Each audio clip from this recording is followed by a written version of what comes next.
We have a PowerPoint. I just want to make sure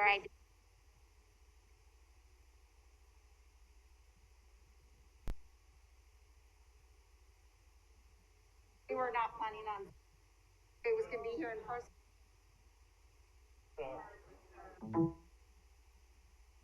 Good. All of them on the desk, yep. Yeah.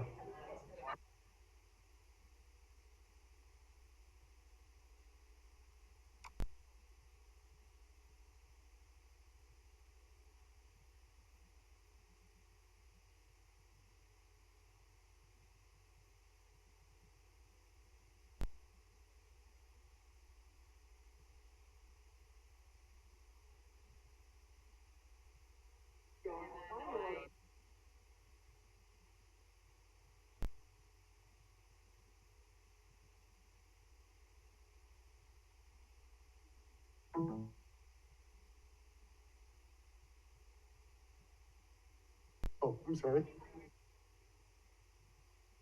Oh, thank you. With masks. With brown hair. You know. Okay. Okay, so it's open right down here.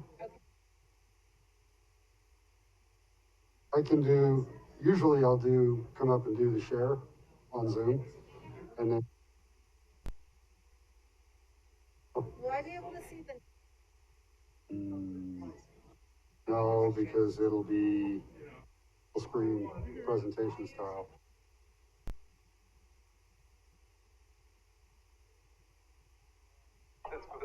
You have another laptop if you want to set up a laptop with your notes. If it's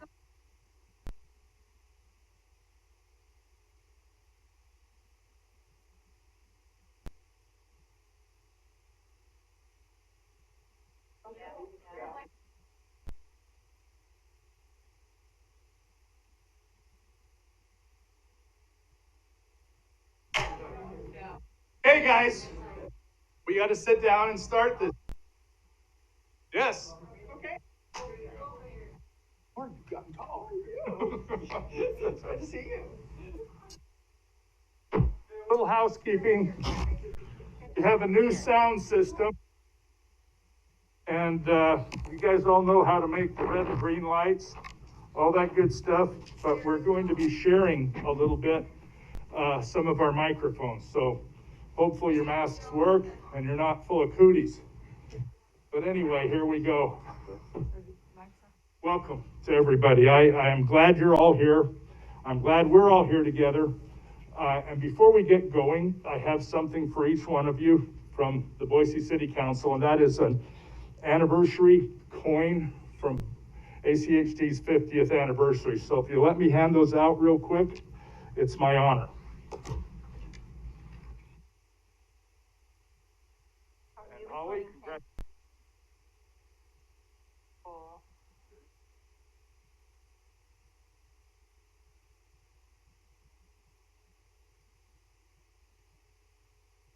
congratulations. Thank you.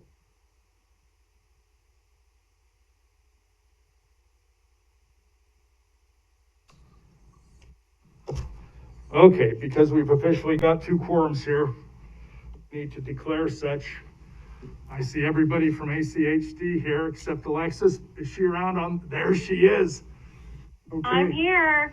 Hey, Alexis. Good to see you. I'm older than when you called me an old man the other day, but Did you have a birthday? You deserve it. she just calls me old man. But yes, I did have a birthday. Happy birthday. Yeah, I have. I don't wear it so well though. I woke up this morning and my wife looked at me and said, "Oh my gosh, you need a haircut? You look like Nick Nolte's mugshot." Oh. Really happened. So anyway, I'm getting a haircut. But welcome all of you. I will declare the Ada County Highway District Commission is having a quorum, and we don't usually call roll because we see each other. Thank you, Mr. Chairman. Mayor McLean is unable to join us today, so as President of the City Council, I will also call this meeting to order on the behalf of the City of Boise, and note that we do also have a quorum, but we are absent both the mayor and Councilmember Halliburton, who took the liberty to go on vacation. So he is not joining us today. Well, Jimmy, if you're anywhere and listening to this, I was at an auction, which I can't avoid, and there were some bicycles for sale, and I'll be delivering them to your place. If you can imagine people actually not buying bicycles, nice mountain bikes for $5. Couldn't do it. Okay. Anyhow, I have something else to say on behalf of the commission and the staff at ACHD, and that's on the subject of one of your employees, Cody Riddle. Apparently, our staffs have gotten along famously well, and Cody's leaving, I guess, for some big executive position somewhere up in Moscow, and we're gonna miss Cody. So Cody, are you here? No, okay, but on behalf of the Ada County Highway District, it's official, we're gonna miss Cody. And as all of you know, there are no politics with staff-to-staff interactions, and so it's really wonderful to watch that, at least from my standpoint. And so we hope the city of Moscow values Cody's work as much as you have and that we've enjoyed being a part of. Now, going into our, now I don't know what your protocols are, but if you feel comfortable with, and you're speaking, and you're 6 feet away from somebody, take the mask off, we're fine. We're gonna talk for a moment, and the presentation is going to be by your folks on the housing needs analysis, correct? So, Elaine, you wanna start? You bet. Thank you, Mr. President. I will start that off. So I think you know that this city's been faced with a big housing crisis, as has the whole region. The city started a number of years ago really looking at housing and the needs around it, the demographics around it, the kinds of things that we could do to increase the supply, both in the private sector and in the housing that we support. And we did this because we really wanted a clearer picture of the level of housing need in our community.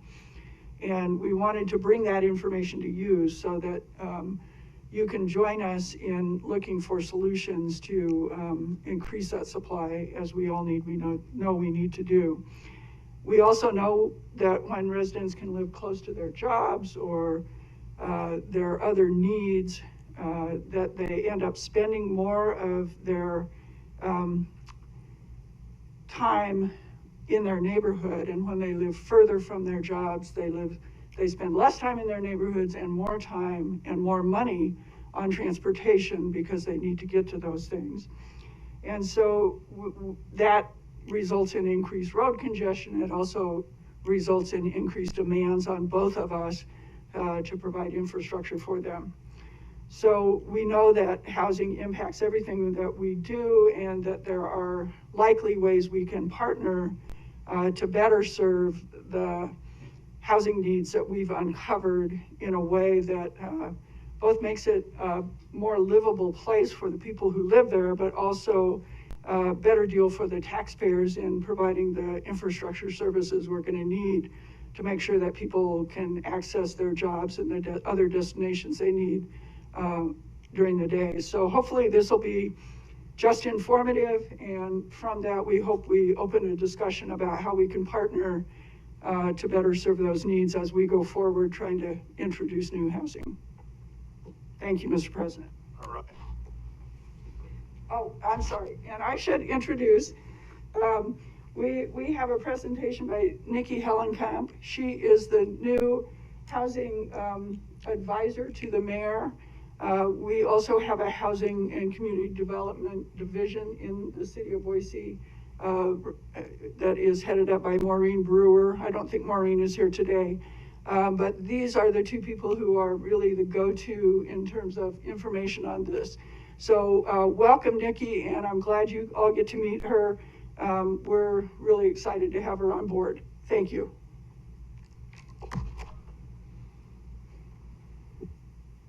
Thanks very much, and thank you all for the opportunity to be here with you this morning.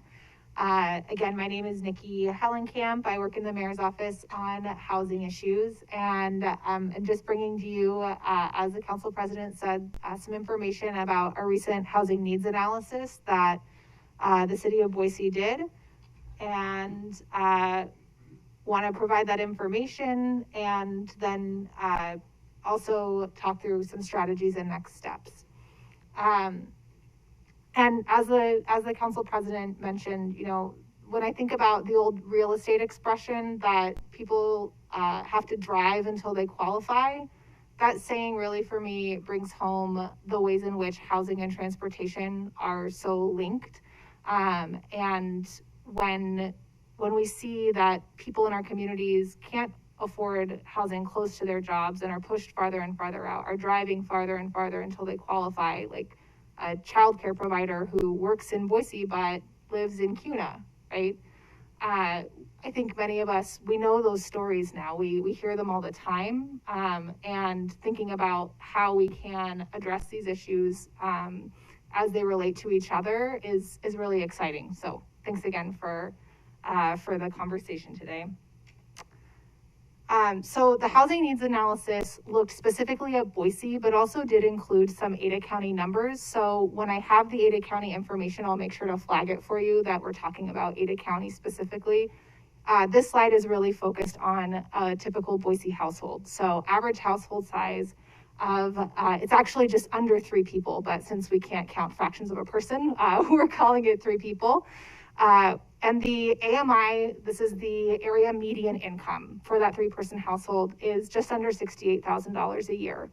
The affordable rent for that household would be just under $1,700 a month. And that affordable rent, where that comes from, is the idea that people shouldn't spend more than about 30% of their income on their housing costs. That is the number that the federal government uses when looking at affordable housing. Also, if anyone has tried to apply to rent somewhere recently or knows someone who has, many landlords will require that a person have an income that's 2.5 times the rent or 3 times the rent in order to qualify for the unit. So using that about 30% number is where that just under 1,700 comes from. And then we just provided a few examples of what that 3-person household could look like. So if it's a single adult with 2 children, the median income would be someone working one of the jobs listed there. 2 adults with 1 child would be 2 folks working the jobs listed there. And then also included the roommate example, just because that is frequently a way that people make their housing costs pencil, right, is by combining households so that you can combine incomes as well. These numbers are a bit old. They're from when the housing needs analysis was done back in August. But at that time, the average rent for an apartment in Boise was just under $1,500 a month for an apartment that on average was under 900 square feet. And that's a 20% increase over the last year, while at the same time, we have not seen wages increase proportionately, right? We also see a really low rental vacancy rate. A healthy rental vacancy rate is closer to 5%.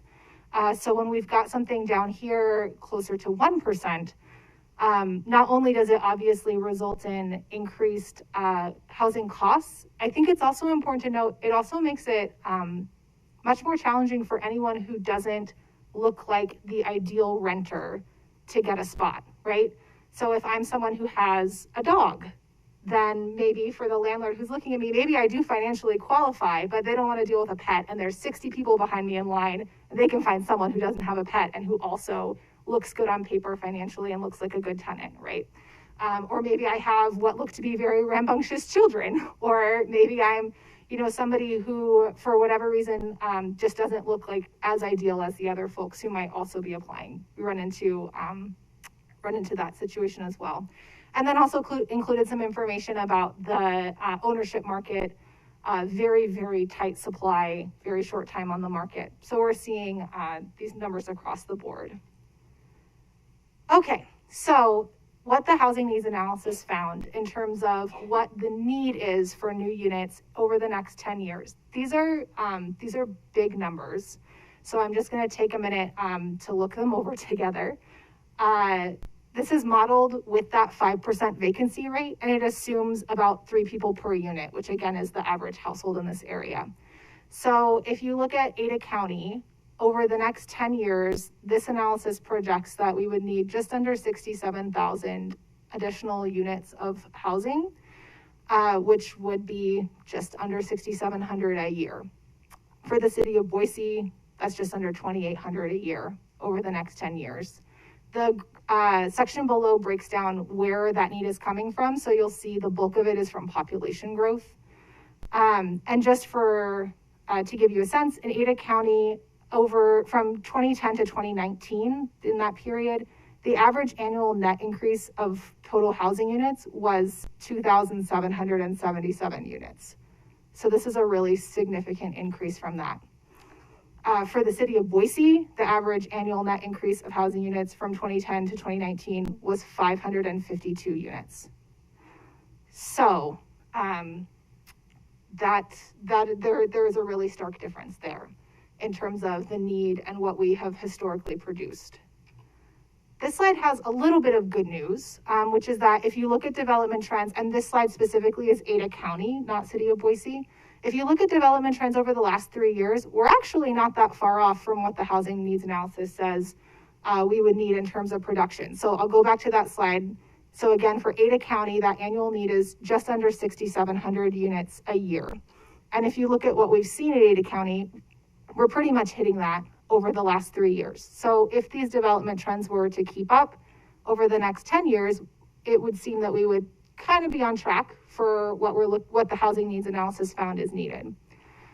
The challenge here is when we break it down by income. So these numbers are Boise numbers. I don't have these numbers for Ada County, but we'll use the Boise numbers and kind of extrapolate.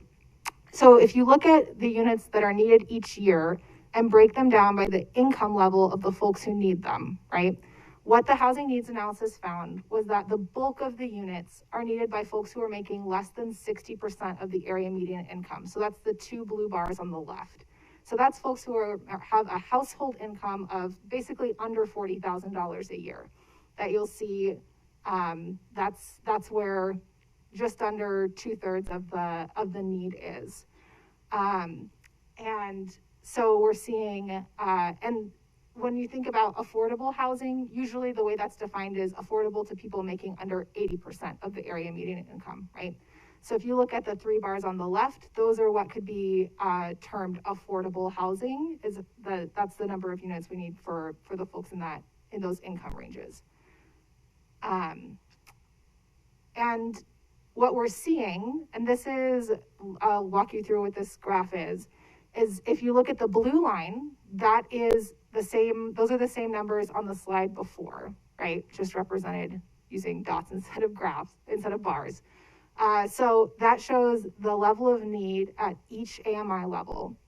And if you look at the green line, that's the number of units that have been approved by the city of Boise since March of this year. That's when we started to track these numbers around the affordability of the units we're approving. So you can see that while we're approving more than 2,000, since March, we've approved more than 2,000 units of housing, which is a huge increase from what we've seen as a norm over the last 10 years. But the vast majority of those units are market rate units that are only going to be affordable to people who are making more than 80% of the area median income. And you see very, very few units in that 60% AMI and below range. Those units, the 63 that are there, are all ones that the city of Boise has subsidized.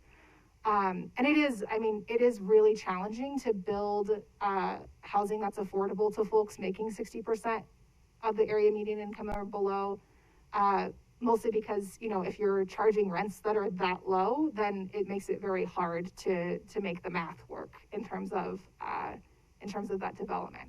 So subsidy is often necessary to make those projects financially feasible. So this is where we see this high level of concern around what the market is producing versus what is needed in our community and for folks who are on Boise budgets.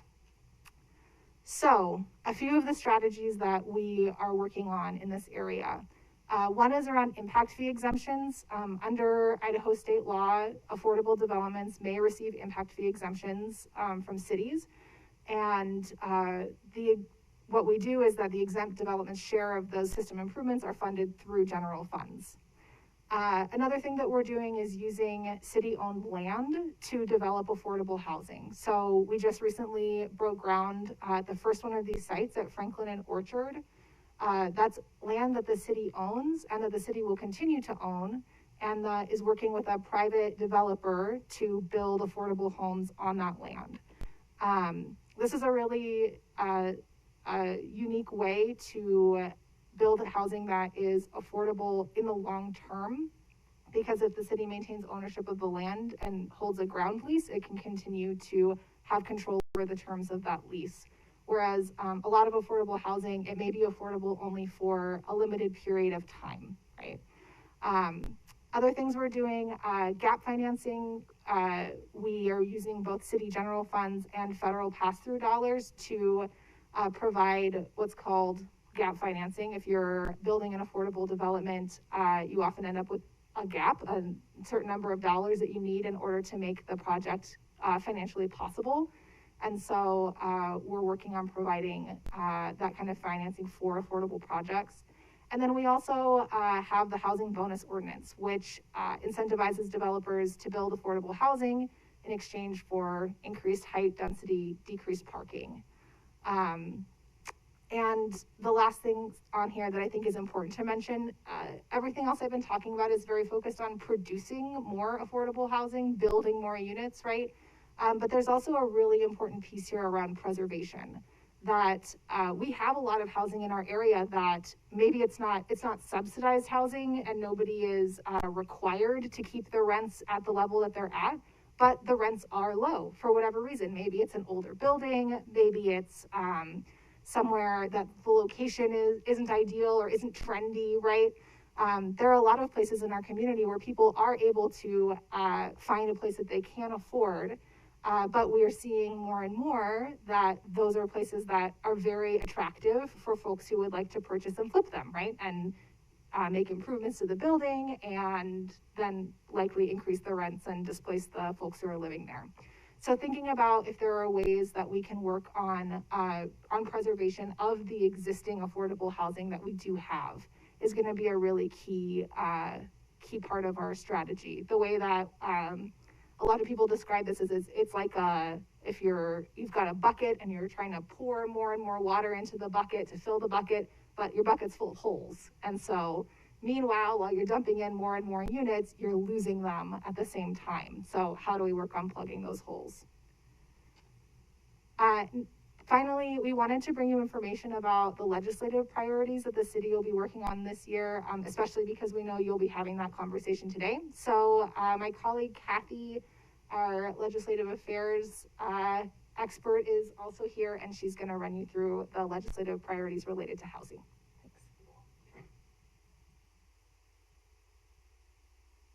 Hi, good morning, commissioners and council members. It's nice to see you all here. My name is Kathy Grismeyer. I'm the Government Affairs Director for the City of Boise.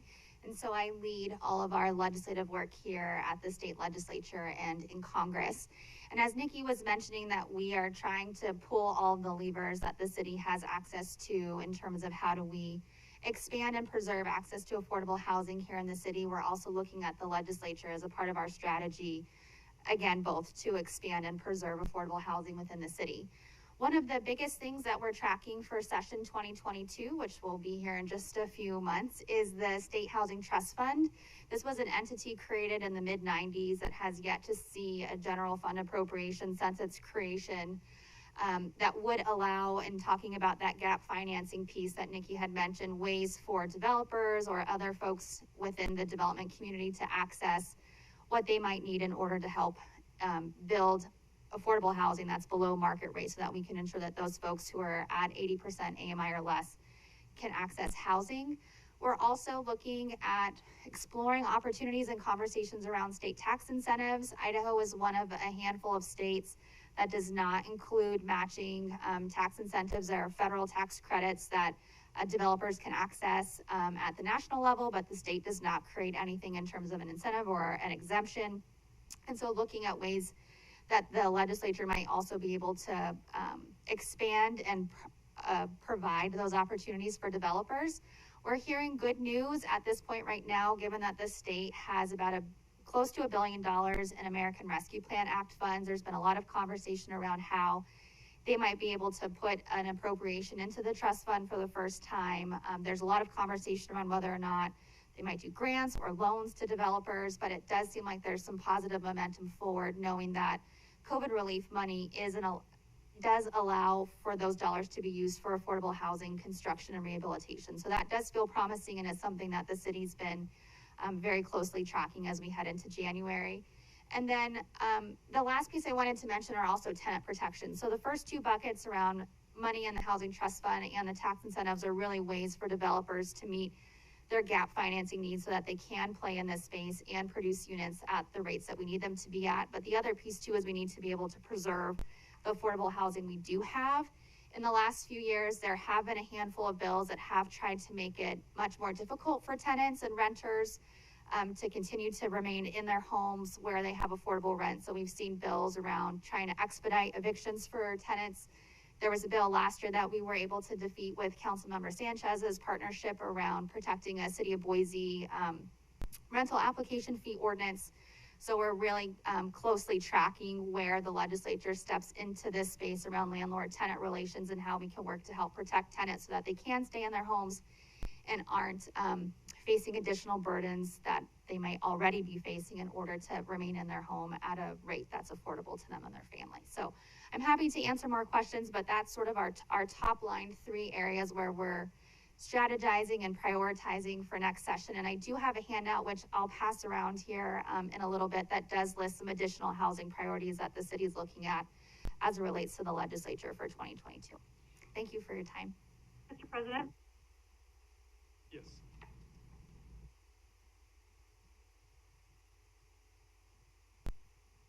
Oh, I said yes. Oh, I couldn't hear you. So I have to hop off in about 10 minutes. So if you don't mind, can I ask a couple questions? All right. I assume that was a thumbs up, nothing else. Okay, perfect. Nikki, thank you for that fabulous presentation. Housing has been on my mind and just how ACHD connects to it.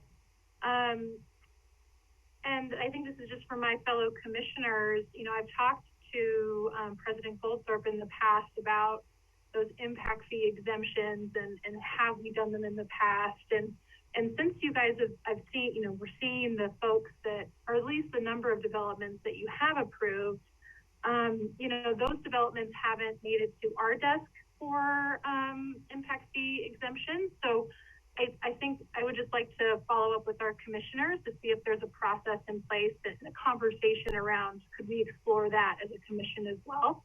And then also I'm really curious, Nikki, on, you know, with development and affordable housing, I know how much parking impacts their bottom line and how certain developments, if they're really plugged into our existing infrastructure and might have access to transit, might have access to great bike lanes and sidewalks where a car necessarily isn't a requirement to live there.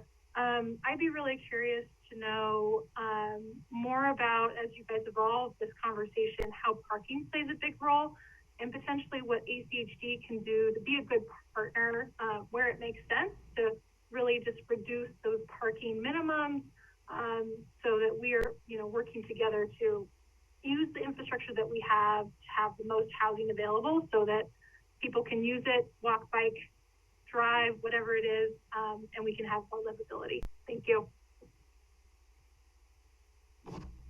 Thank you. Any other questions or comments? Yes.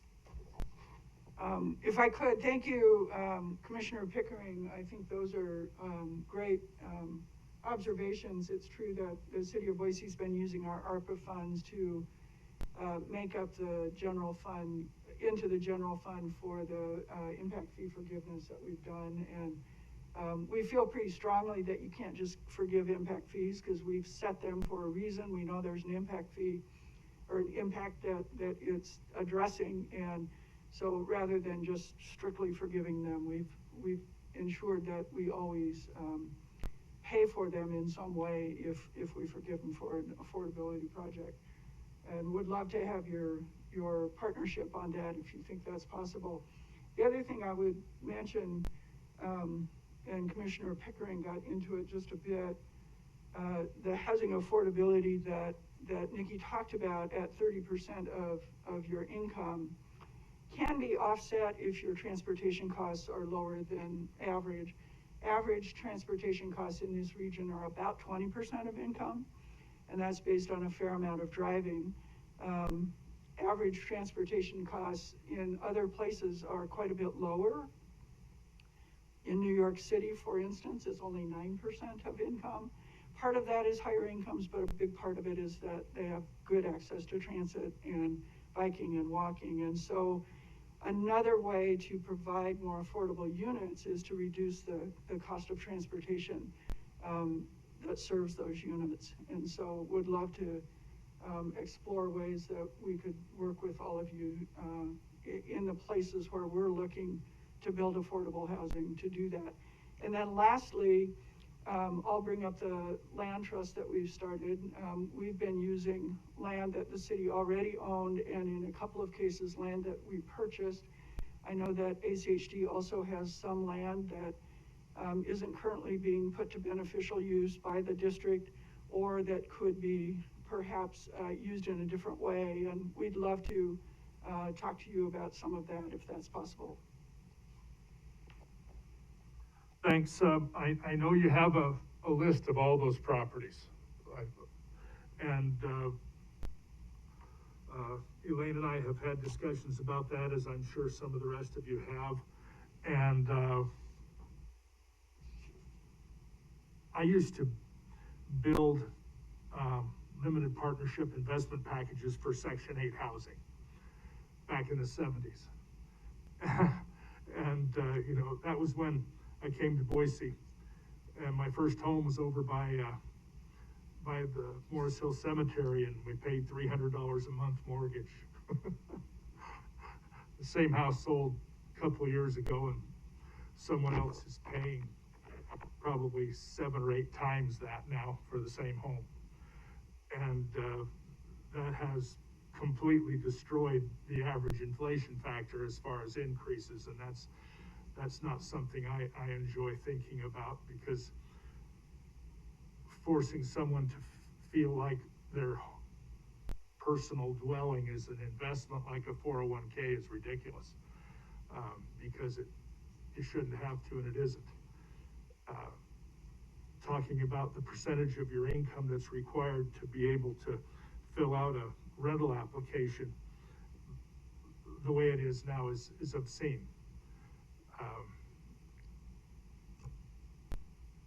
And I could give you a personal example of that, but it doesn't matter, because you look around and there's more people that that can't afford to rent, even though you think they're fairly well off.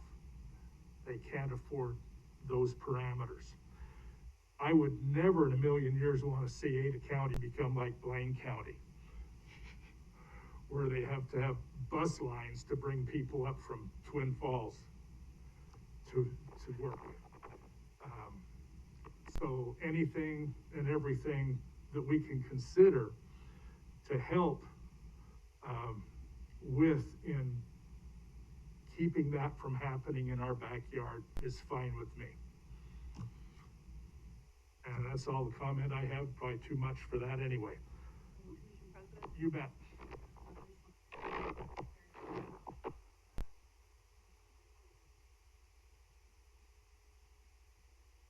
Very much.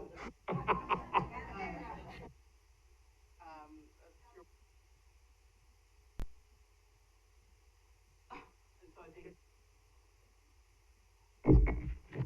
thank you very much. Man, 3 times, awesome. Thanks, Lisa. Mr. President. Yes. Mr. President, I am the city for bringing this forward and also setting this agenda so we can see how impact fees operate and the system we have. We're a countywide system, and you'll look at the presentation and you'll see my perception as Boise is trying to address housing demands within the city and seeing that people working who want to work in Boise are being pushed further and further out. So you're trying to figure out ways, create some force to city 28,000 units in the next, by 2030. We have a system that designed through the impact expansion of roads and intersections further and further out. In fact, the buildings that are happening in the city of Boise who pay impact fees are helping finance that. Grapple with it.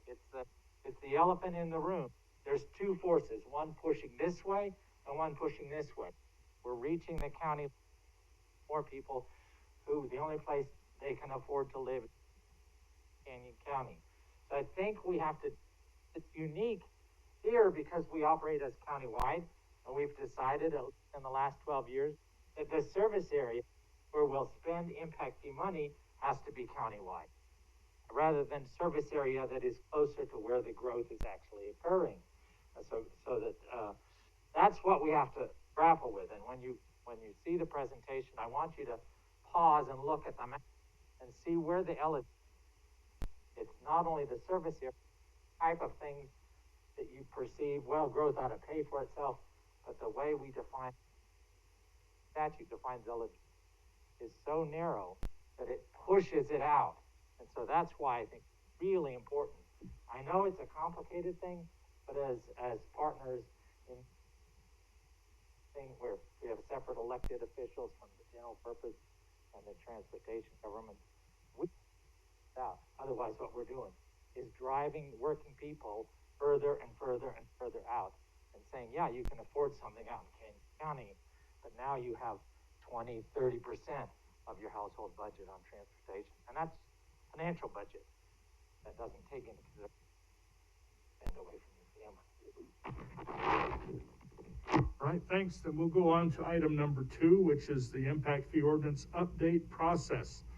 And Gary, the guru, that's what we call him around here. Gary Genselman will be giving us the presentation on that.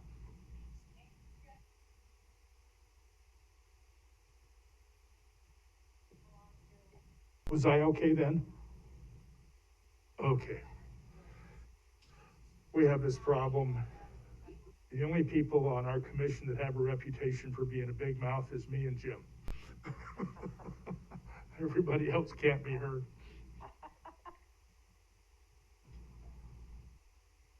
Mr. President? Yes. Yes? I just want to say thank you all. I'm sorry I have to hop off, but I'm looking forward to tuning in and watching the meeting after the fact, but just wanted to thank City Council and the Mayor for collaborating with us on this meeting and looking forward to future conversations. So stay well, everyone. Thank you, Commissioner Pickering, and I will bring up the issues that we've been talking about during the open discussion. Thank you.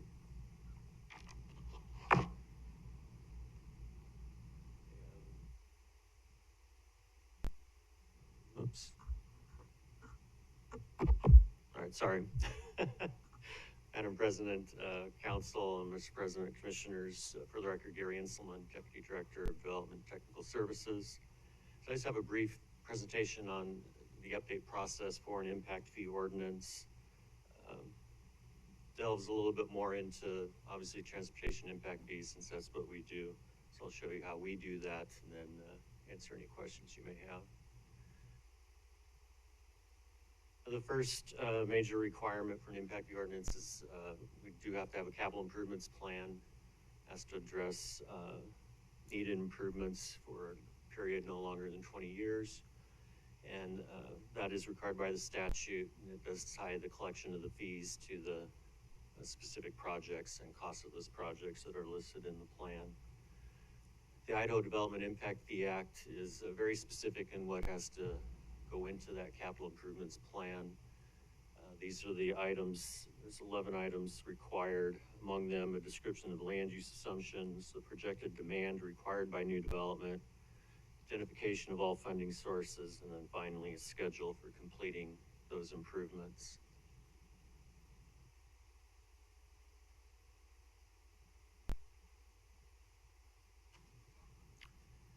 Sorry, so how we develop our capital improvements plan, the first major tool is the long-range transportation plan. Currently, that's Communities in Motion 2040 2.0. As you all know, Communities in Motion 2050 is underway right now. It's scheduled to be completed next December 2022. We have historically timed our major updates to our capital improvements plan and impact fee ordinance to follow the adoption of Communities in Motion. So if that stays on schedule, 2050 is completed in December 2022. Early calendar year 2023 will begin the next major update to our capital improvements plan and impact fee ordinance. So that's when we have the new data, the new demographic data projections. This year they're doing a new household survey that hasn't been done in nearly 10 years. That'll provide a lot more information on mode split, vehicle occupancy, trip types, length. That's where we get all of that data that goes into our plan. We also use the regional travel demand model that comes out of the long-range transportation plan. We follow our adopted studies and area plans, master street map, which we work closely with our partner agencies on so that we know what that maximum configuration is that we all envision, or the location of new roadways and connections as we follow the planned growth of the 6 cities in Ada County. And finally, out of that, it results in our identification of the roadway and intersection projects that are needed to serve that planned growth over the next 20 years. This is some of the data that came out of Communities in Motion 2040 2.0 when we adopted our last capital improvements plan and impact fee ordinance a little over a year ago. As with the housing presentation, population increase of 38% creates a huge demand for new housing. Households increasing 46%, employment 62%, tremendous demand on everybody's systems and infrastructure. And then for ACHD specifically, a 70% increase in projected vehicle miles traveled, which leads back to, I'm sure, the looking at where the jobs are in relation to the housing, which, as we all know, in Ada and Canyon County, we have a tremendous east-west need for travel, since a lot of the jobs are in the east and housing in the west as it's currently being planned. This is the map of our current capital improvements plan. You can see a lot of projected needs or current needs in the Southwest Boise area in particular, growing needs out in the Kuna area, and then Eagle and Star as well, and then continuing into West Meridian as they continue to develop closer to the county line, particularly with, as we've all seen, the new Hawaii High School out west of McDermott and additional subdivisions being developed around that site. This plan includes 244 projects. It's a little over $1.1 billion worth of project costs over the next 20 years. I would like to point out that, as I mentioned before, we do utilize our master street map in developing this plan. We do not show projects in our capital improvements plan that would exceed the maximum lane configuration adopted in our master street map. So in working with your staff and your council, we have projected that maximum lane configuration and mapped that out so that we both are under the same understanding as we review and act on development applications. So in a lot of areas, the projected need far exceeds this lane configuration, but we've capped it to this based on those adopted plans and studies.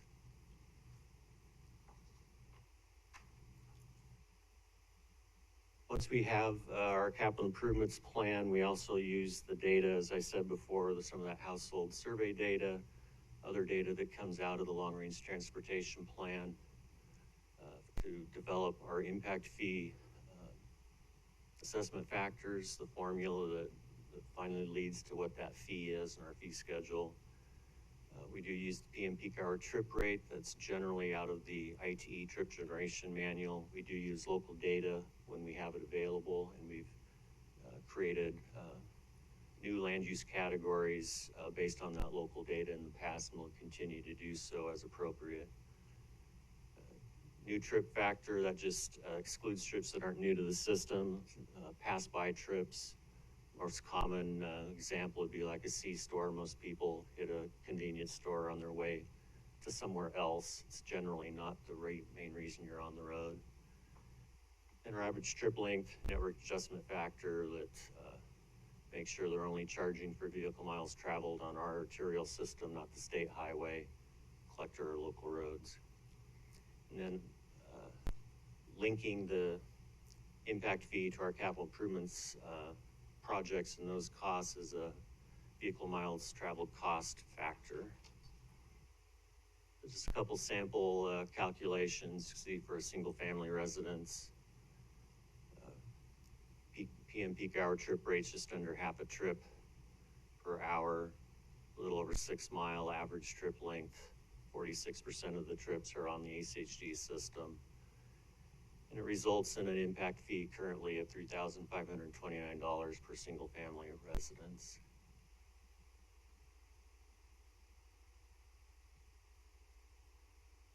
Lastly, Idaho Development Impact Fee Act does require public hearings to adopt the capital improvements plan and an ordinance. Statute does allow the 2 hearings to be combined. That's what we've been doing the last several iterations. It does take a supermajority to approve an ordinance. And then once adopted, it must be published within a month of its adoption and before it takes effect. So that's my presentation for today. I'd be happy to stand for any questions you may have. Mr. President, just really quick, Gary, thank you very much. Can you please provide your presentation to the Boise Council members? I know people were trying to write things down and take pictures of the screen, so I'm sure it would be appreciated. Thank you. Yes, and probably I don't know if the city council folks know this, but we have sent a letter asking actually for some of your input as we propose any changes to our impact fee ordinance between now and June of next year. And what we did last year, we officially decided to use each and every legal means provided under statute as to how we can spend impact fees. And now we're proposing tweaking, which we have to do this because we made that as part of our budget motion this year. We will be tweaking insofar as we are capable our impact fee ordinance to allow this. And then for things that maybe we all would like to see in a perfect world, we'll decide if, when, and where to go to the legislature to change that. And that's just one of the things that we will be pushing this year in the legislative session. If we decide that we need to go that far, there will be some other things that we'll be enthusiastically pursuing, and we'll discuss that as our last item today. But that's really all I have to say about the ordinance update process, and if you have any questions or comments, shoot. Mr. President, quick question. Gary, one thing that caught my eye was that 70% increase in peak hours. That seems, wow, it's really high. Is that by 2040? And also, can you describe what you mean by the peak hour? Is that countywide, during the peak hour, just countywide, all roads, 70% increase? Thanks. Yes, Mr. President, Councilman, the PM peak hour is generally the highest volume of traffic during a 1 hour period, generally between 4 and 6 p.m. So it can be different for different land uses or different on different roadways. But that's generally what we're looking at. The 70% growth in vehicle miles traveled, that increase, that is by 2040 compared to 2020. So you could see that that percent was higher than the growth in population, housing, households, as well as employment. And part of that is, that growth, it's the vehicle miles traveled, and we found the last couple of updates, our average trip length around the county is growing for whatever reason. So that is part of that factor, as well as unfortunately the proliferation of single occupancy vehicles and those factors. Mr. President? Yes. Excuse me, let me just, I think it's helpful in this discussion to add in some additional issues that we've been discussing as a commission regarding impact fees. And Commissioner Hansen mentioned some of his concerns about the countywide application of impact fees as opposed to dividing them up into districts. And I have, in our previous meetings and our discussions, I've expressed a concern about that, because even though, yes, there is development within areas where the roadway network is either, at its fullest build out, essentially, or where there's not much additional room to expand, notwithstanding that, the majority of the large development in the county is still in the outlying areas. And of course, that's primarily because, land is cheaper. And that's, those are market forces that, like you say, pushing people further away to find, more affordable housing. And that's one of those market forces that's the kind of thing that we can't necessarily control. I am certainly all in favor of actions that can help promote affordable housing development closer in. The nice thing about development that is, say, closer to downtown Boise, is that its impact on the highway network is less. And that's a good reason to look at the impact fee structure and say, it makes sense then that these impact fees are able to go where the highest traffic demand is being pushed. And if we could manipulate how land development patterns go, we might try to do that. But of course, ACHD doesn't have any authority on land use decisions. And so in some respect, we're kind of at the mercy of how development goes. And I know that municipalities have limited tools that they can use to influence that. So in any case, it strikes me the most important thing to understand about the impact fee structure as it is now is that it's kind of like the federal gasoline tax, in which, no matter where you live, all those federal gasoline taxes go into one pot of money that the federal government then uses to, rebuild highways and interstates all over the country. And that system, structurally, it strikes me as a very good way to do it, because then the funds can be used where the need is the greatest. And of course, the primary impact of new development is more cars and trucks on the roads. And there are and maybe additional ways to help change that or mitigate that in some respects. Nevertheless, the primary thing that we need to do and recognize is that the reality is that we need more roadway and intersection improvements, and they'll, you know, for the time being, for the foreseeable future, those needs are going to be out in the more outlying areas of the county. So in any case, those are just some additional factors I think are worth keeping in mind as we discuss impact fee considerations. Thank you. Mr. President, thank you so much, and I appreciate Commissioner McKinney and Commissioner Hansen's comments about impact fees also, and how we can make them, or make their application perhaps a little bit more equitable around the county. One thing, Gary, I appreciated your presentation very much, and you had a really nice slide that kind of broke down, here's how much impact fee we charge for single family residential, here's how much for commercial. I'm wondering, because of so much of what we're envisioning in Blueprint Boise is more multi-use, more dense development near activity centers, I'm wondering if there's a way to reflect that in impact fees, because what we're trying to do is incent people to swap some of those trips that they might make in their car or truck with a walk to the grocery store, with walking to school, with even being able to work closer to where they live. And so I think as we're going through the codification of Blueprint Boise in our zoning code rewrite, you are at the same time going through this impact fee exercise and really looking at how impact fees are collected and distributed.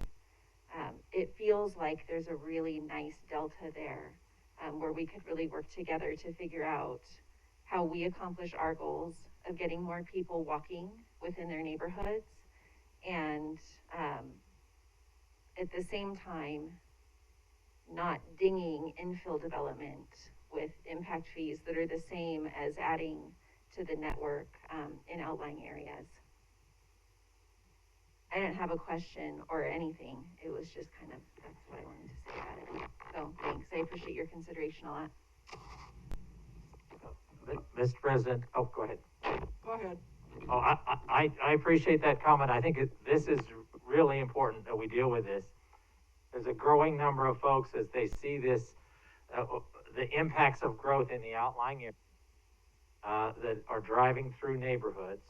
So they're heading east through Boise's streets, so they are getting an impact of growth and are frustrated that the safety concerns are not being addressed, and that the fees that are being paid here, a great example, you know, a wonderful development, I think, infill development, dense housing on the corner of Franklin and Orchard, near Franklin Park.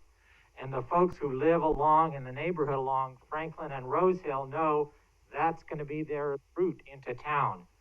But zero impact fees will be spent on making that road safer. And that's the frustration. And we already know if we don't deal with these frustrations early, they manifest themselves in other ways, typically in terms of a property tax revolt. And you'll see something like that to sort of cut our nose off to spite our face. I really think we need to dive deep. Again, this is an issue. If we just had Boise City trying to figure out how to use transportation impact fees, you would probably be, based on the limitations of the statute, probably start off with a lower fee. Maybe you would have had another analysis based on level of service, because what we do is we project out based on comp plans 2040. We say, well, these things are going to be built out there in order to avoid potential congestion in 2040 at the peak hour, not 24 hours, at the peak hour. These roads need to be widened and built in anticipation of that, which of course telegraphs the development community, we're going to have lots of more road infrastructure out in these areas, because none of the areas where the infill development, the areas you're trying to address, are eligible. So I really think we need to dive into this, because if we just kick it down the road, we did have service areas a dozen years ago or so And I think we now are going to be dealing with the costs and consequences, and the risk course may be that the legislature comes in and says, you're now a service area with Canyon County, because that's now where we need your dollars to go pay for widening roads at the peak hour. So this is something that's gradually built up, and we have to deal with it. Otherwise, the consequences, I think, are going to be even more dire in 5 years. Mr. President, that actually brought up a question that I had. And just to make sure that we're understanding this correctly, there was the slide that had the ordinance on it that said that the CIP can't use impact fee revenue to cure existing deficiencies in the transportation system. So am I to understand that existing deficiencies are roads without sidewalks, roads without any other facilities other than driving facilities and stripes? We broadly define existing deficiency. I think my perception is we can narrow that definition to say a deficiency really isn't, or the lack of something really isn't a deficiency if it had, a certain amount of traffic going through it. But as soon as you start funneling more traffic through, it does become a safety concern. The lack of a sidewalk in a neighborhood usually is not perceived as a deficiency if there's just a small amount of traffic. But as people use that more and more, it does become a deficiency because of the added growth, because of the impact. We have to be much more specific, and rather than just of a sidewalk or the absence of certain safety features, which become more and more dire as people realize, I'm not going to, send my kids down this street to go biking or walking. We have to be much more specific about what those mean. And to the extent that the legislature, we can unite with our colleagues across the county and the state to say, we need a broader definition under the statute. But I think within the statute, we have more flexibility than we're using. And Holly, that's one of the things we're considering very strongly between now and June, which is the timeline we gave ourselves to tweak the ordinance. Thank you. It sounds to me like there's a fair amount of agreement that there are things that we could do better on this. And so if you'll permit me, I'll make a couple of suggestions and ask that we ask our staffs to dig into those and come back to us with suggestions at some future meeting. One of the things that struck me, Gary, as you were making your presentation, first of all, how unsustainable it is that we grow traffic at 70% when we had 38% of households. It's just not something we can sustain. Financially, I don't think, given the financial structures that we have currently. So how do we impact that? How do we change that metric? I think there's a couple of things happening, and I'll mention the first. I saw a graphic yesterday that showed the existing average daily trips and existing average peak hour trips on Capitol Boulevard compared to the projections that were used to make improvements on that facility 10 years ago. And the average trips today are in some cases 10,000 less than was projected. So I think part of what's happening is that we're projecting for maximums, and maximums never happen. So a comp plan may say that an area, future land use of an area is going to be, in our case, an R1C, which is 8 units per acre. I would tell you that probably 95% of the developments we get never reach that maximum 8 units per acre. So we're projecting based on 8 units per acre, but we don't get 8 units per acre, so we get less than what we project. I think that's one thing that's happening. I think another thing that's happening is that we're projecting based on overall regional model and not digging into the local land use patterns that may affect that model. I think a perfect example is the work that's been done in Harris Ranch around the more detailed modeling around mixed use and trip capture and those things. That's hard to do all over the county, but it seems to me like we could dig in a few places and do that. Downtown Boise strikes me as one of those places, certainly, but I think there are other mixed-use activity centers, both in the city of Boise and in the region, that we could identify and maybe look to a different methodology in our projections. And then the third thing, of course, is some kind of a regional high-capacity transit. And those of you who are on the Compass board know that Compass recently adopted a high-capacity transit solution of using the regional rail corridor. We'll be talking later about some other things that are happening on rail, but it occurs to me that to the extent we can really utilize that rail corridor, we can save roadway capacity for more local trips and not those regional work trips.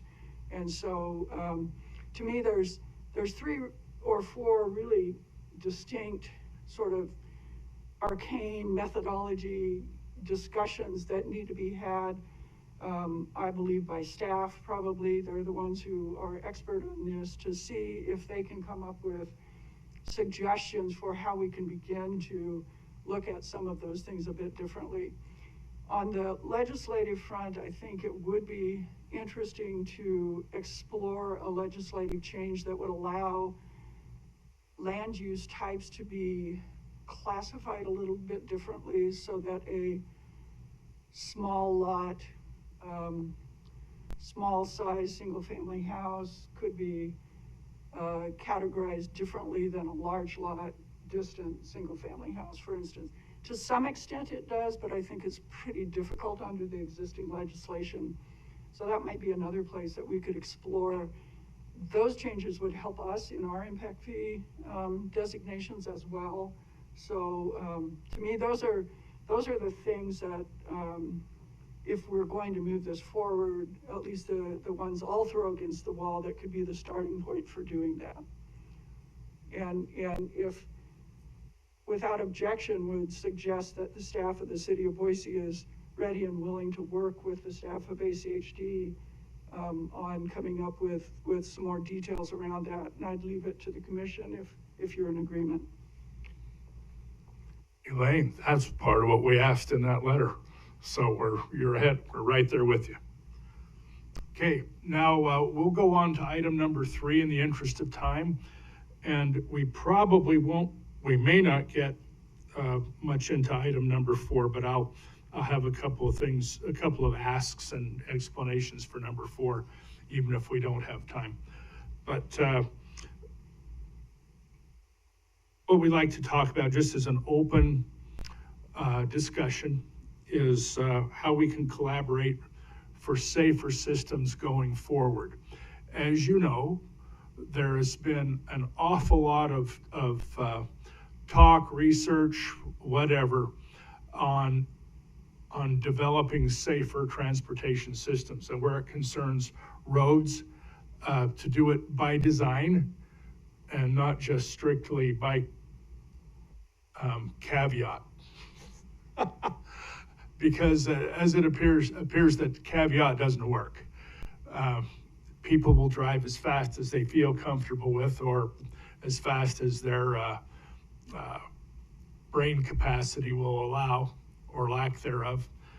And we're to the point now where we're not throwing our hands up by any stretch, but we need to collaborate on how to fix some of those problems. We met with your police chief a couple of weeks ago, and that was a great experience.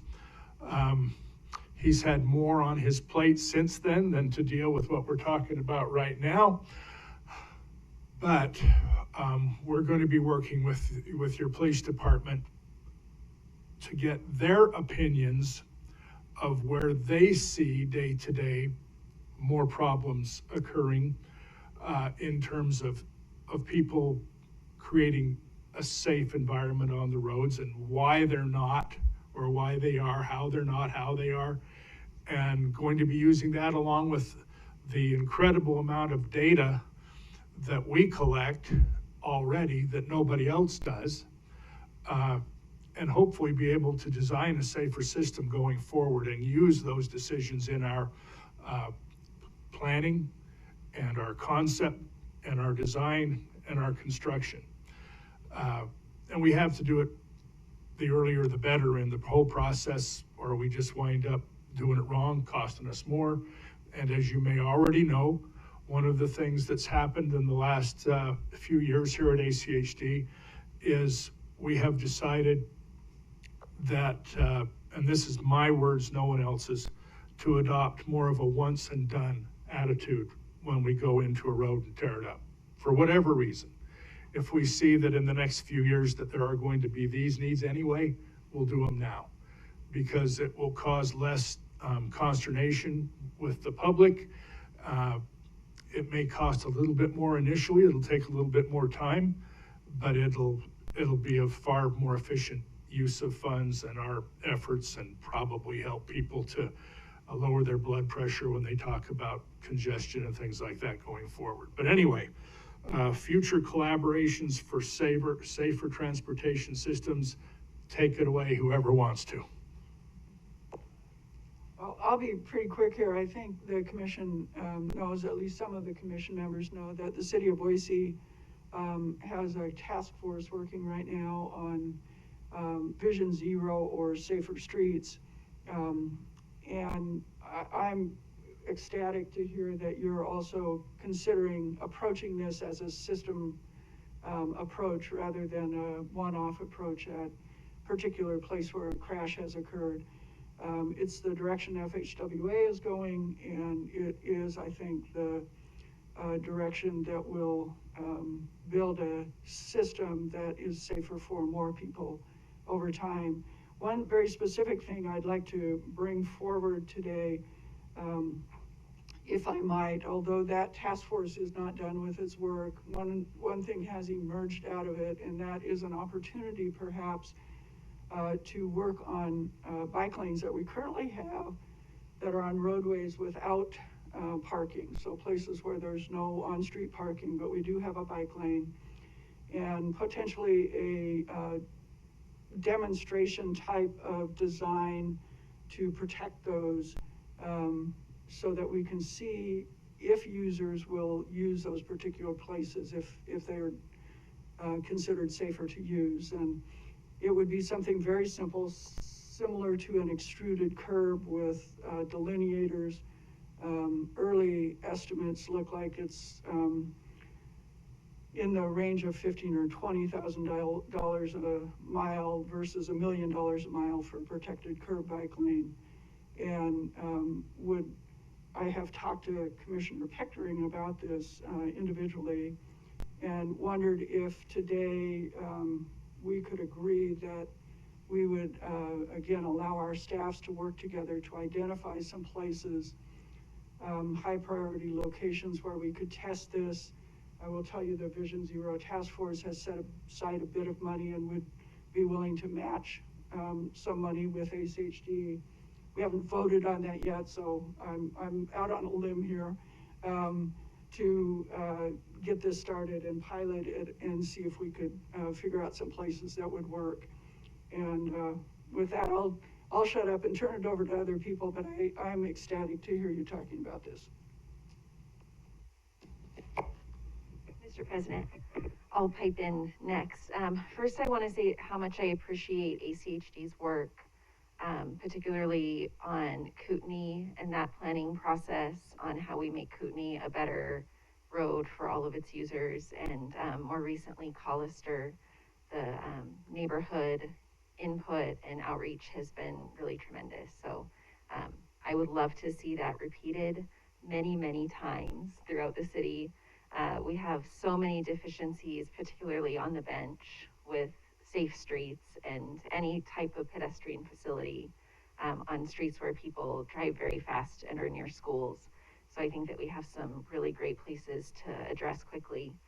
I also just want to show my support for, or I guess early preemptive support for any way that we can collaborate together to build out those facilities for our neighbors. I think that it's just really important. I mean, it's important that kids can get around safely. It's important that drivers are understanding that the world is not for them only when they're in their car, and that there are other people who also need to get around using our streets and pedestrian facilities. I definitely would look forward to piloting something for those streets where we have bike lanes but no parking. And I think that we should probably also have more of a conversation around bike lanes where there is parking, because those bike lanes are like literally the worst bike lanes. I will not use them as an avid cyclist at all. The last thing I want to do is get hit by somebody's car door. I guess I'll just wrap it up by saying this has been really nice to be able to get together, sit down, talk, because we have so much in common and we really want so many of the same things. And I know that this relationship has not always been one that isn't without contention, but I really appreciate the effort by all to really reflect what our staff has been doing all along.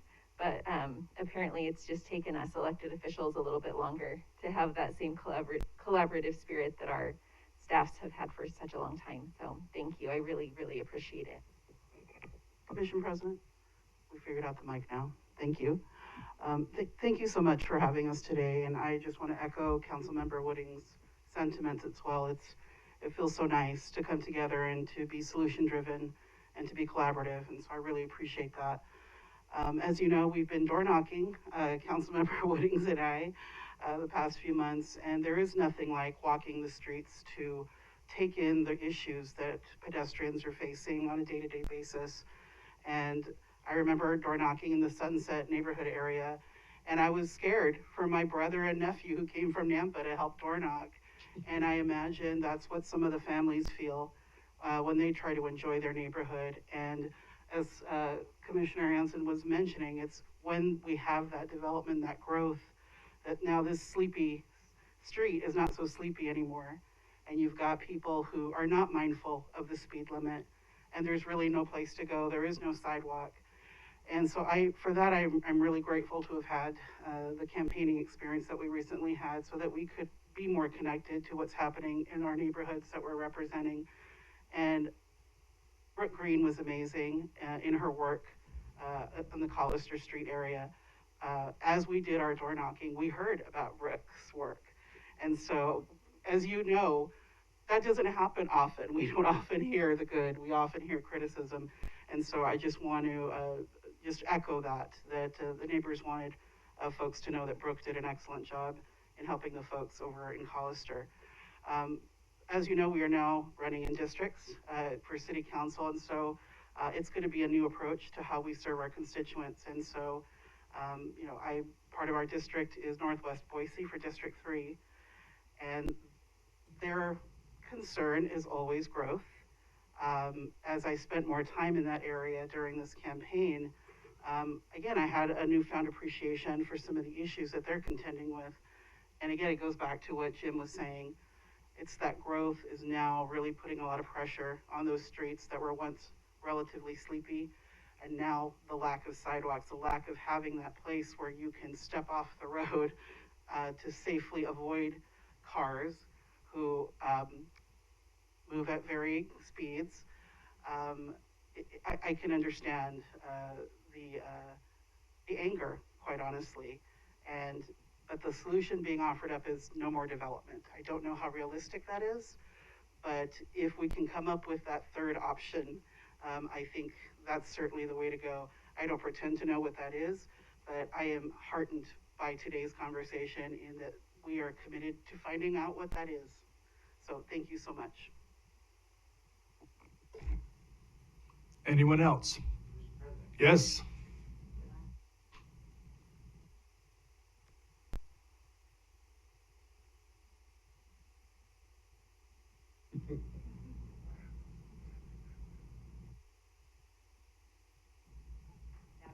How about now? There we go. Commission President, Madam President. Sorry about that. I turned it off, turned it back on. Want to, sort of note the spirit of collaboration, which is important and good, and then maybe offer a few constructive thoughts along the lines of some things Commissioner Hansen said and other things I've heard. As everyone in this room knows, Boise is in the process of, not just revising, but overhauling its zoning code. And I think one of the things that we're looking hard at with that is trying to incentivize and encourage types of use in many different parts of our city. And by types of use, what I mean, by definition, it will include different types of transportation or types of movement. I'm not as good at speaking in ACHD, but it's not types of transportation, but flow of movement of people throughout our city as the uses change. For example, certain parts of the city will see more density. That will have an effect on how people move back and forth. And so as we do that, we're going to try to use zoning and other standards to incentivize and encourage our city to be used in certain ways. I just heard a moment ago that you guys are much more interested in safe street design as a way to incentivize and encourage, for example, people to follow the speed limit. Those ought to be integrated, and I'm sure we can, based on the types of discussions we've been having about staff working together. We're going to be rewriting our zoning code. It will be functionally a map integrated with Blueprint Boise that says, here's how we intend people to be using this area of town or this type of zoning. It seems like one opportunity to really work together would be consider the types of street designs that we want to go corresponding to the types of uses we're trying to incentivize in different parts of our city. So that's one. And then the other, to Commissioner Hansen's point, I think as our zoning code changes, there may be deficiencies on our streets that arise that were not existing under the previous zoning. And so as you consider to what extent your body wants to change the way it approaches, there's a pretty good argument that changes in use will create deficiencies that did not exist before. And so it's certainly not our place to suggest how impact fees are assessed or allocated, but that may be a ground under the existing statute to point to new deficiencies that arise as our zoning changes. So those are the two constructive things I had to say, and just thank you so much for having us all here today. I really appreciate it. Thank you. If it's all right with everybody, I'll just spend the last few moments talking a little bit about some of our priorities for the legislature coming up, and two in particular, and ask for your help any chance you get to talk about it. And one has to do with, and I'm going to go to the last one here first, is to consider legislation to provide local funding from the state and ITD to compensate local highway districts for projects generated by ITD and the state. And the reason that's come up now so quickly and is because of the impacts financially on Ada County of Highway 16 expansion. If any of you read Betsy's article in the press last weekend, you will know how I feel about that. That was a magnificently crafted unfunded mandate, but it wasn't thought of that way when it was written. So I have to give, I can't criticize too bad. But as you know, our legislature by and large hates unfunded mandates from the federal level. But occasionally they craft a few whoppers themselves, and they did this time. And so what we'd like, because it's already been mentioned, some of the monies that the state has, we've never had it so good financially as a state. While we've had so many interesting and unique problems the last almost 2 years now. It just almost flies in the face of reality, but that's the way it is. And so we are going to try and ask, and I've talked to a number of legislators, ask for this type of a legislation so that they can help fix the what needs to be done to connect to the Highway 16 extension without us having to rob you. meaning your projects, everything that you need to have happen the next 10 years could not dry up, but be reduced significantly because of the impacts of Highway 16, which, just so you know, and don't have to worry about, right now, a majority of this commission does not support stealing from you. Those are my words that I have used many times. In fact, my favorite, it'll become my favorite April Fool's joke of all time, what I did this last year on a very popular morning radio station, when I talked about the impacts of Highway 16 on the the taxpayers of Ada County. And I told them that I had figured out how we'd solve those problems, and that was to put toll booths at every road coming into the county from Gem and Canyon County. And poor Kevin Miller had to bleep a number of callers after that for a while. And unfortunately, the phones lit up here at ACHD too, but I did tell them it was April Fool's. Anyway, but that's something that we are going to work on. I've talked to a few legislators, they absolutely, and I could tell by the looks in their eyes, they genuinely were shocked at what the problem that they created. Hopefully, the great state of Ada mentality will be softened enough as we go through this next legislative session that they might see, oh, someday that can affect my county or my district or whatever. Anyway, and then another thing we are going to be beginning, because it's actually some time before this nightmare can come true, but our Safe Routes to School and Congestion Management Program, which is our vehicle registration fee, local option tax that we enjoy here in Ada County, which raises about $12 million a year for two things: kids, safe routes to school, and congestion management. That goes away in 2028 or 2029. And we made a really good effort to expand and extend that a couple of years ago, which failed, not miserably, but it failed. Even though after spending money on good scientific research with the public, we figured we had an initiative crafted that was a no-brainer, that would pass. And then it was all of a sudden made aware to everyone that the lack of fairness in that particular statute, meaning all of us pay that fee. Heavy trucks pay nothing. And without going into any of the science behind how ridiculous that is, that needs to change. And the public told us that.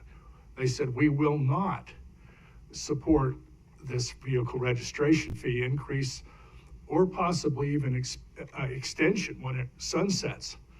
And if that happens, it's a catastrophe for congestion management and safe routes to school. And as you probably already know, I've tried to be not a thorn in the side maybe, but a constant little guy on your right shoulder, making sure that our budgets every year have additional monies for community programs for sidewalk gaps and those sorts of things. And when I knock doors, it's not to ask people to vote for me, because I generally don't do that.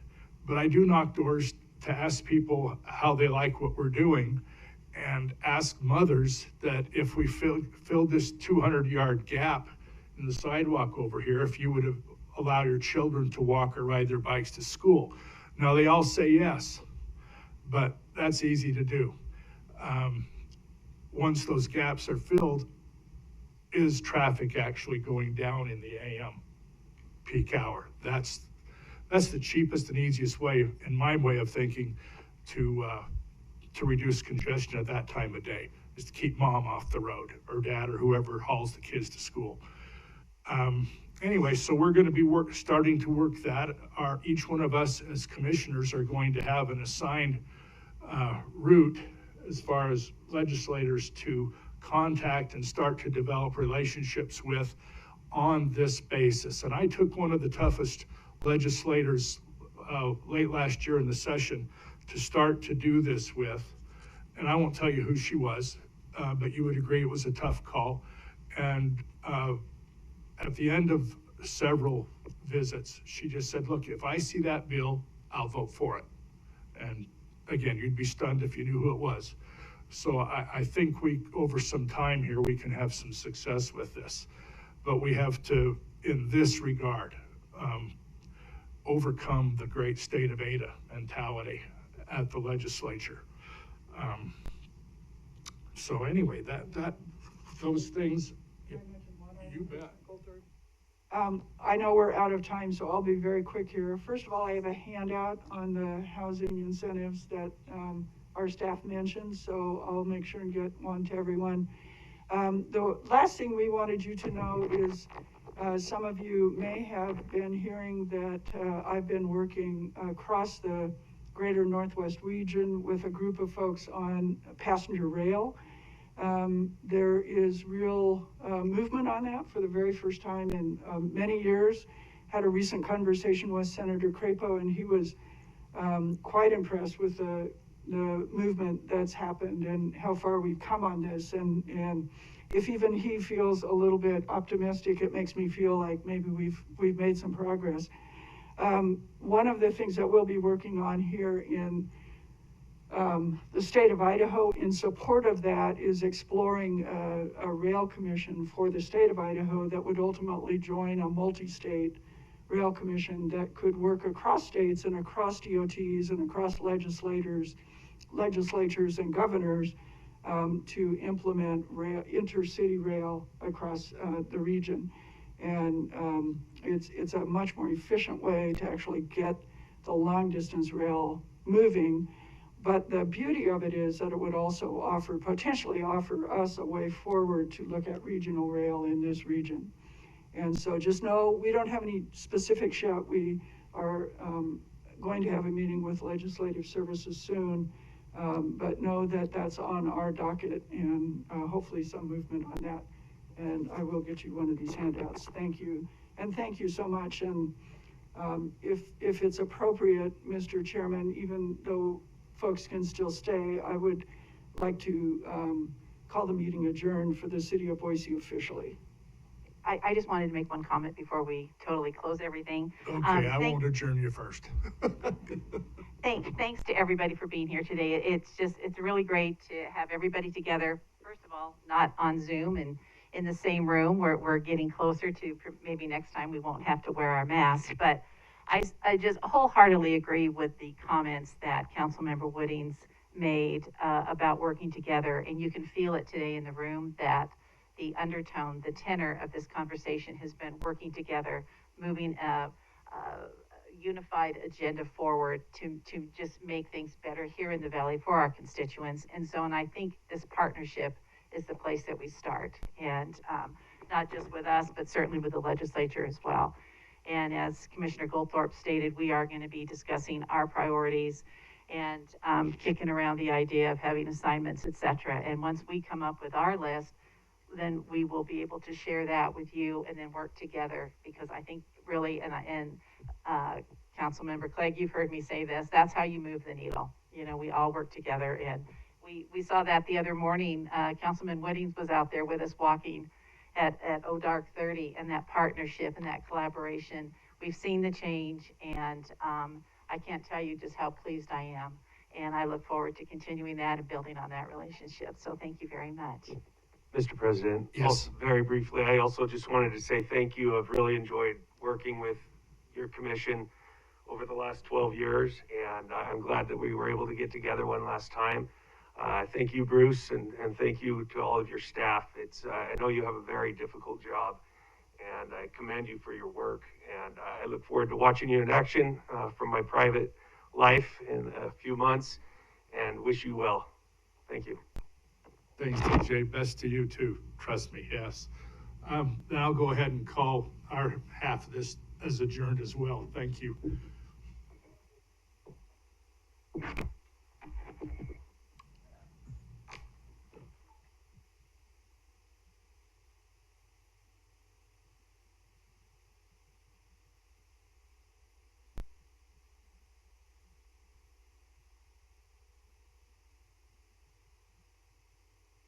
Goodbye.